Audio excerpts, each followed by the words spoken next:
എല്ലാവർക്കും പുതിയൊരു വീഡിയോയിലേക്ക് സ്വാഗതം. ഇന്നത്തെ വീഡിയോയിലൂടെ ഞങ്ങൾ ഇന്നിവിടെ ഉൾപ്പെടുത്തിയിരിക്കുന്നത് എയർ ഫിൽറ്ററുകളെ കുറിച്ചാണ്.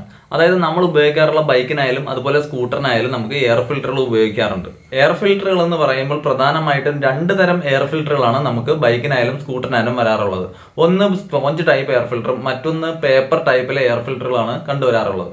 ഇതിൽ പേപ്പർ ടൈപ്പ് എയർ ഫിൽറ്ററുകൾ പുതിയ മോഡൽ വണ്ടികളിൽ ഇപ്പോൾ കൂടുതലായിട്ട് കണ്ടുവരാറുണ്ട്. എന്നാൽ നിങ്ങൾ ഉപയോഗിക്കുന്നത് സ്പോഞ്ച് ടൈപ്പ് എയർ ഫിൽറ്റർ ആണെന്നുണ്ടെങ്കിൽ നിങ്ങൾക്ക് ഉപയോഗിക്കാറുള്ള ബൈക്കിനായാലും സ്കൂട്ടറിനായാലും നമുക്ക് സ്പോഞ്ച് ടൈപ്പ് എയർ ഫിൽറ്റർ ആണ് നിങ്ങൾ ഉപയോഗിക്കണമെന്നുണ്ടെങ്കിൽ നമുക്ക് സ്വന്തമായി തന്നെ ക്ലീൻ ചെയ്ത് യൂസ് ചെയ്യാനോ അല്ലെങ്കിൽ വർക്ക്ഷോപ്പിൽ കൊടുത്ത് ക്ലീൻ ചെയ്ത് നമുക്ക് എയർ ഫിൽറ്ററിനെ യൂസ് ചെയ്ത് കൊണ്ടുപോകാനും സാധിക്കും. എന്നാൽ പേപ്പർ ഫിൽറ്റർ എയർ ഫിൽറ്ററുകളിൽ ഒരിക്കലും ക്ലീൻ ചെയ്യാൻ പാടില്ല. കാര്യം വെച്ച് കഴിഞ്ഞാൽ അതിൽ പേപ്പർ ഫിൽറ്റർ എയർ ഫിൽറ്ററിനോട് കൂടി തന്നെ അതിനോടൊപ്പം ഓയിലിന്റെ ഒരു ചെറിയൊരു കണ്ടന്റും കൂടി ഈ എയർ ഫിൽറ്ററിനുള്ളിൽ കലർത്തുന്നുണ്ട്.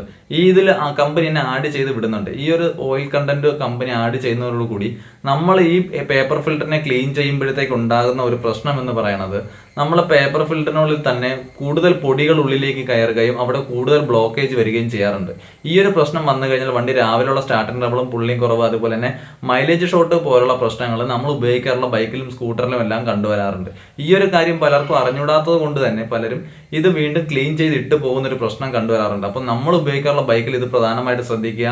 നിങ്ങൾ ഏത് ബൈക്കായാലും സ്കൂട്ടറായാലും ഉപയോഗിക്കുമ്പോൾ അതിന് ഉപയോഗിക്കാറുള്ളത് പേപ്പർ ഫിൽറ്റർ ആണോ സ്പോഞ്ച് ടൈപ്പ് എയർ ഫിൽറ്റർ ആണോ എന്നുള്ളൊരു കാര്യം ശ്രദ്ധിക്കുക. നിങ്ങൾ ഉപയോഗിക്കാറുള്ള വാഹനത്തിന് പേപ്പർ ഫിൽറ്റർ ആണെന്നുണ്ടെങ്കിൽ നിങ്ങൾ ഓരോ 10,000 തൊട്ട് 12,000 കിലോമീറ്ററിനകത്ത് 12-10,000 കിലോമീറ്ററിനുള്ളിൽ തന്നെ നമ്മൾ പേപ്പർ ഫിൽറ്റർ എയർ ഫിൽറ്റർ ഉപയോഗിക്കുന്ന വണ്ടികളെല്ലാത്തിലും തന്നെ നമുക്ക് എയർ ഫിൽറ്റർ റീപ്ലേസ് ചെയ്ത് കൊടുക്കുക, അതായത് മാറി കൊടുക്കുക.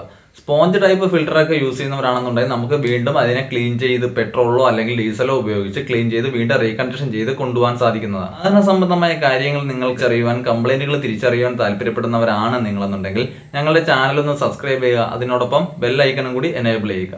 വീഡിയോയെക്കുറിച്ചുള്ള അഭിപ്രായങ്ങളും നിർദ്ദേശങ്ങളും ഞങ്ങളുടെ കമന്റ് ബോക്സുമായി നിങ്ങൾക്ക് രേഖപ്പെടുത്താവുന്നതാണ്.